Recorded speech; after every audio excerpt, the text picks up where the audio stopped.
তিনি মারা গিয়েছেন এবং এই টাকা মসজিদ উপস্থিত হয়েছে। শেষ বিদায়ে আপনি একজন বিজ্ঞ মানুষ বিশ্লেষণ করেন রাজনীতি সম্পর্কে, আপনার কাছ থেকে একটু জানতে চাই তার শেষ অন্তিম মুহূর্তে।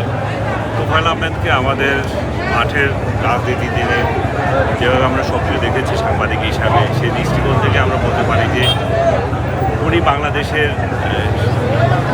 রাজনৈতিক নেতাদের মধ্যে একটা ইতিহাস। আজকে ওনার চলে যাওয়া মানে হচ্ছে যে বাংলাদেশে একটা ইতিহাসের অবসান হওয়া।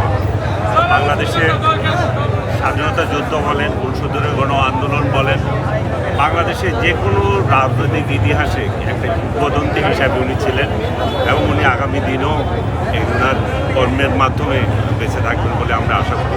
আমি ব্যক্তিগতভাবে ওনার পক্ষে বিপক্ষে অনেক সময় সাংবাদিকতা পরিচালনা লিখেছি, কিন্তু আমি দেখেছি